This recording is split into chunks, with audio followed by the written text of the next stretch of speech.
Welcome back. So we are without hockey tonight. So what does Shannon do on a Wednesday night? He watches Dynamite.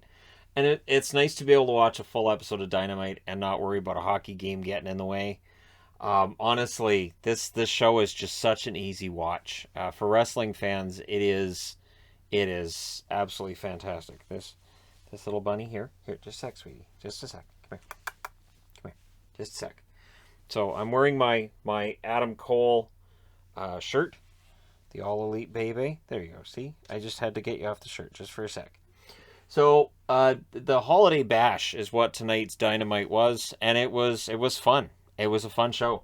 Adam Cole versus Orange Cassidy opens the show, and this is how you open a show. You open it with a really good match. The in-ring promos that you often see with WWE that take 20 minutes, they drag on, and it feels to me like you want to pick up momentum right out of the gate, and I think this match does that. So those mind games by Cassidy early, which I thought were funny, well delivered. Cassidy was getting a lot of offense in early, and this is the thing, Orange Cassidy, who was kind of a sideshow in the beginning, like the whole, the weak kicks and the hands in the pockets and everything. It was just sort of whatever, but he's turned out to be a pretty darn good wrestler, so that's awesome. There was a 2.5 for Cassidy after a comeback. The Young Bucks and Cutler arrived. Best Friends came out too and chased them off. There's a lot going on here though. So Cole drives Cassidy into the steps. What are countouts? I wrote that on the board because they don't seem to do the countouts. I know that it's been specified that it's a 20 count, but they really don't do countouts. So some really great back and forth going on. A lot of near falls. Cole hits a Panama Sunrise. Orange ends up kicking out. I thought that was going to be the end of it. Lots of near falls. And then my brain exploded because Kyle O'Reilly's in the ring. Kyle O'Reilly's contract with NXT up. Clearly, the 30-day non-compete is also up. He was in the ring. And what I like is that Adam Cole and Kyle O'Reilly had a really strong falling out in NXT. And they acknowledge it here, where there's still that tension between Cole and O'Reilly, even though O'Reilly's there with Bobby Fish, and the Undisputed chant started right away. So get ready, because Cole wins. The Young Bucks come out to talk to Adam Cole. Adam Cole's like, nah, and he left with the Undisputed Era guys. So this is I think that's the opening for Adam Cole to join forces with Bobby Fish, to join forces as well with Kyle O'Reilly, and then we can turn the Bucks back face, I guess. Because there's no way you can't have the Undisputed Era being face. It's not. I know they did that in NXT for a while, but at this point in AEW, it wouldn't work. So I think for the Bucks, they can get cheered, they can get booed, whatever you want, and I think that's what's going to happen, especially with Kenny Omega out for a while, right? Then we get a recap of Danielson versus Page, the 60-minute title match, which apparently was absolutely awesome. Rematch is January 5th. Shivani's in the ring for an interview with Hangman, which means Bryan Danielson has to interrupt, because of course he does. The Yes chants start out. So this is what I like with Bryan Danielson, and this is a mark of a good wrestler. Kevin Owens is very good for that too. I've seen it here in Abbey when WWE came here, where the crowd's cheering for Kevin Owens, and he turned the crowd against him. Chris Jericho can do that too. He can turn a crowd against him, and in this case, Daniel Bryan / Bryan Danielson did it with this crowd too. They were cheering him, and he got them booing him right away. And he kept up, and he just kept piling on. And by the time he was done, the crowd, there were no yes chants. They were all booing him. So basically, the way it works is that he wants judges for the rematch. So if it goes to the full time limit, then a judge's decision will decide who wins, which I think is interesting. And then Hangman Page with the comment that he's not a B-plus player, which of course is what Triple H said about Daniel Bryan / Bryan Danielson. So that's a dig, and Bryan Danielson sold it as if it was a dig. I mean, it's a scripted dig, but it's a good one. And I thought it was a nice acknowledgement of the whole B-plus player thing with him. So then we get a Pinnacle / MJF backstage segment. MJF is fantastic on the mic. Anything he does is awesome. Isn't that right, Bunny? Yes, it is. Anything he does is fantastic. Might be the best heel in wrestling right now that's not named Roman Reigns. Roman is awesome. And so Wardlow versus Captain Sean Dean is the matchup next. Well, when a guy doesn't get an entrance, which Sean Dean did not, I don't care if his record's 4-4 coming into the match, he's going to get squashed. Sure enough, 4 power bombs, and it's over. He made a nice arrogant pin, and then Sean Spears comes in after and smacks the losing wrestler with a chair a few times. And yes, Wardlow's going to turn. They're hinting at it all the time. Absolutely, Wardlow's going to turn, and it's going to be fantastic. Wardlow is going to be a very popular face when that turn finally happens. They've been teasing it for over a year. It's going to happen, and it's going to be awesome. And then they had a Dan Lambert promo with Men of the Year. He calls for a TNT title shot. He said a lot of things about Cody Rhodes. He had some good lines in there, and basically says that one of the Men of the Year should get the next shot at the TNT title. He's tired of Tony Khan handing out title shots to his favorites like Cody Rhodes.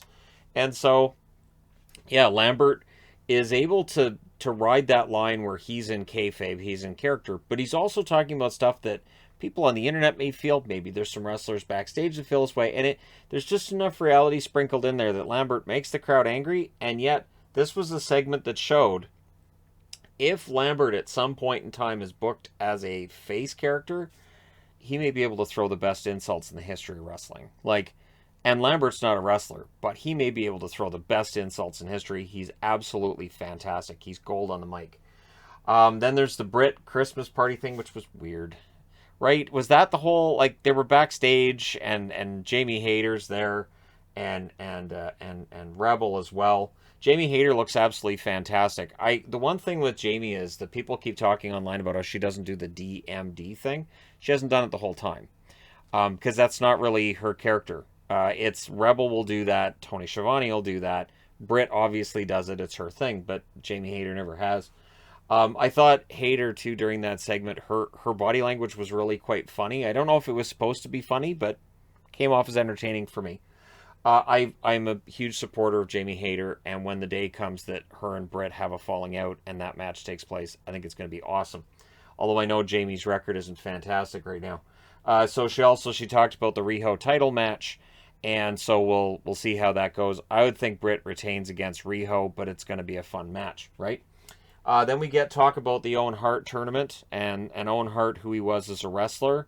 So they're going to have a double tournament next year, Owen Hart Memorial Tournament with the Owen Hart Foundation, men's wrestlers tournament, women's wrestlers tournament. And so Mark Henry, Adam Cole, Matt Hardy, Eddie Kingston, Dustin Rhodes, Sean Spears, and others discussed what Owen Hart meant to them. And obviously you start off with Mark Henry because Mark Henry knew him and hung out with him. So, it was touching to hear all these wrestlers talk very fondly about Owen. And for people who haven't seen Owen wrestle, it really is a shame because Owen Hart, I think, was one of the best pure wrestlers ever. I remember in Stampede Wrestling, he started out as a face, and he was a face the whole way through. And when he was first thrown in, usually matches against Jason the Terrible, as I remember it, he was green. And he wasn't that great, but you could see that potential. And as he went through in Stampede, he was the best babyface they had. And then in WWE, it didn't work as a babyface. And then when he turned heel, he was fantastic, but he was athletic. He was good. He believably could beat a guy a lot bigger than he was. And he could also be kind of a sympathetic guy too. So when Bret Hart left and Owen Hart attacked Shawn Michaels the next night on Raw, I think they blew it there. So this is just my aside, but I think Owen Hart could have been the most over wrestler in WWE if they had allowed Owen to just beat the living hell out of Shawn Michaels. And, I mean, you wouldn't have even had to have a title match. Just have a match between the two, no holds barred, and just have Owen beat the hell out of him. I think Owen would have been really, really popular with the fans. And then he just ended up being a heel again. Of course, then they Blue Blazered it, and we all know the tragic end to that, and it's too bad because Owen was fantastic. So, then we get Nyla Rose versus Ruby Soho. This is a TBS title semifinal. This tournament has been very well done. Very, very well done. Nyla attacks before the bell, and her power controls early. So right away I was like, all right, how are they realistically going to have Ruby beat her? Because you can see this is where it's headed, right? That it's going to be Ruby that's in the finals against likely Jade Cargill. Vicky's insufferable outside the ring. Her screaming, squealing. If you're there in person, I would imagine she would give you a headache. Vicky pulls Nyla out of the way. Ruby hits the steps. I could not understand why the referee didn't kick Vicky out of ringside. In AEW, it's quite common for if there's somebody who's interfering, they get kicked out of ringside, and it didn't happen in this case. So Ruby hits a Hurricane DDT, which puts Nyla down for a 2 count. That was the first time she got Nyla off her feet. And Nyla then gets a chair, but it backfires because it gets kicked into her face, which is how that works with chairs. Vicky pushes Ruby off the top rope. Again, I could not figure out why the referee hadn't kicked Vicky out yet. Ruby then sinks in a Dragon Sleeper, but that doesn't work either because, of course, it doesn't. And then Nyla hit the Beast Bomb, and I was thinking, all right, so I guess Ruby is going to lose this, but Ruby does kick out of that. Ruby does win the match. She hit a nice move to finish it off, and she moves on. There wasn't any shenanigans after that. Then they get into Hikaru Shida, Serena Deeb, the recap of that. That feud has been absolutely fantastic. Hikaru Shida is such a good wrestler. She really is. And Serena Deeb is the perfect wrestler to get her to that next level. Serena's a veteran of the ring and really quite good. We're still waiting for Serena and CM Punk to have some kind of... I mean, the Straight Edge Society was a long time ago, right? But at some point you'd think the two of them end up together. If Punk ever turns heel, I would think they work together again because they enjoyed working together before. So that feud between Shida and Deeb is not done. We then get Malakai Black versus Griff Garrison. If I was doing ups and downs, I'm not going to touch Simon Miller's property, but this would have been a down for me. And I'll say why. So you have Julia Hart gets spit in the face with the Black Mist 2 weeks ago, right? So there was this big promo last week from Griff, and they're building this match up.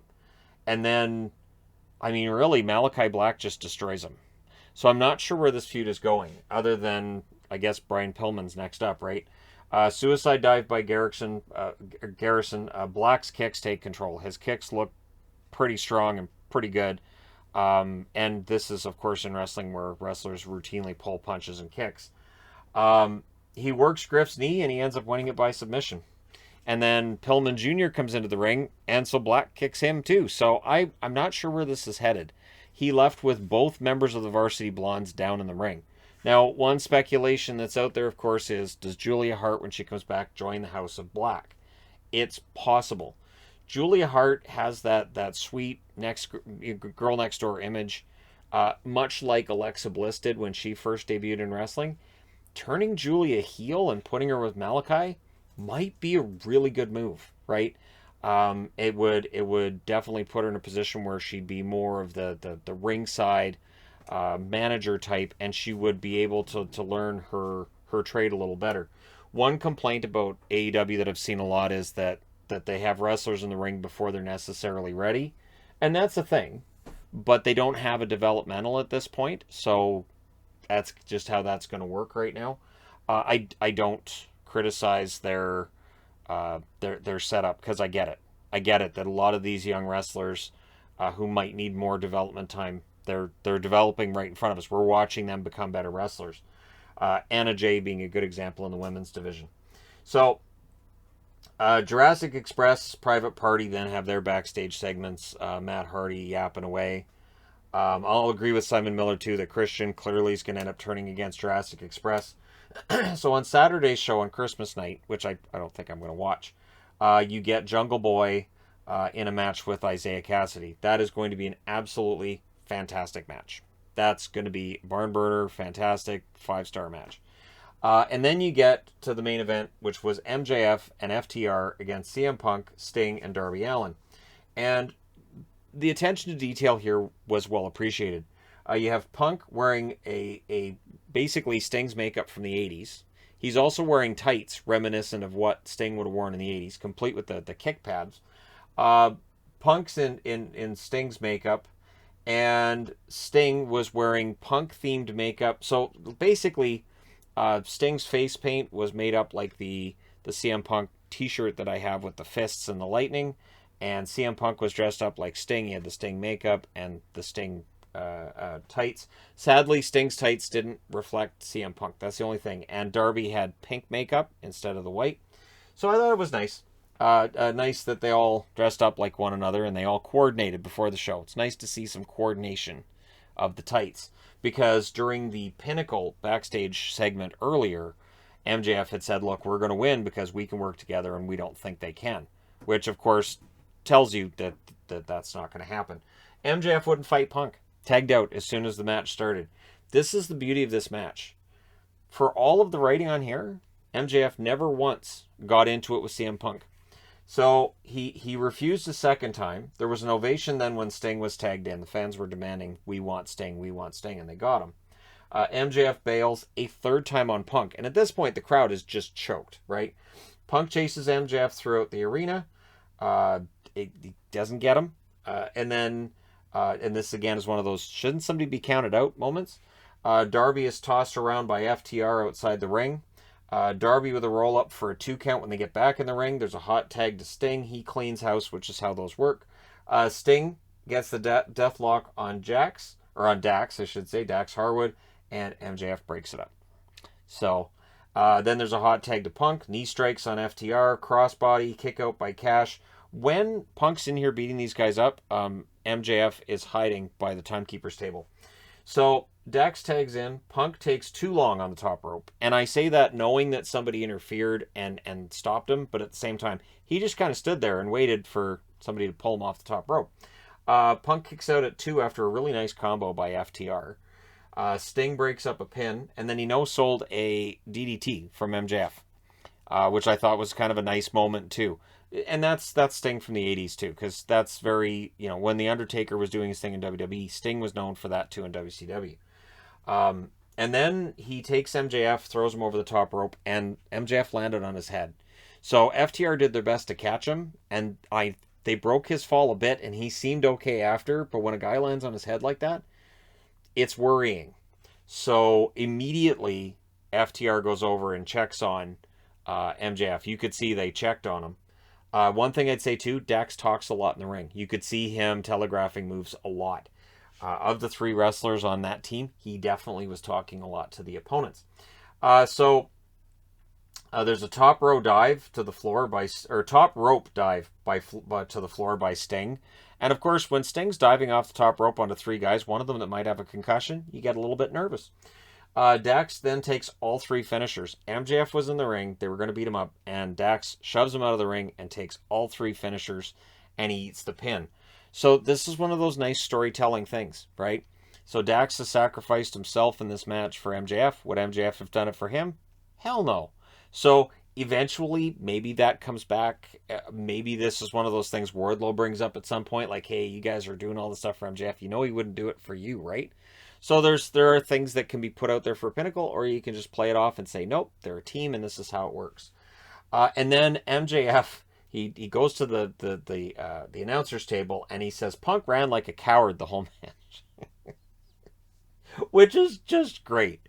It's just the only thing that was missing was Punk hearing him and chasing him out of the arena. That would have been the perfect bow on that, but it was very well done. Again, I really enjoy watching AEW. During hockey season, obviously, I have to look at what would it do to the hockey channel if I said I'm not watching tonight because I'm going to watch wrestling. Wouldn't go well.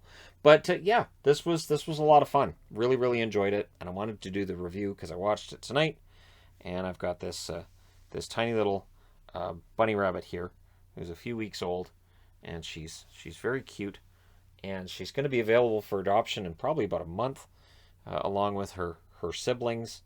The older batch is ready to go now, but this younger batch not so much, not yet. Anyways, let me know your thoughts in the comment section below. If you watched tonight's show, what you thought. Don't forget to hit like and subscribe if you're browsing your way through, you just haven't upon this video. Thank you guys so much for watching, for all your support from me and from her. Thank you guys so much for all your support. I'll talk to you again soon.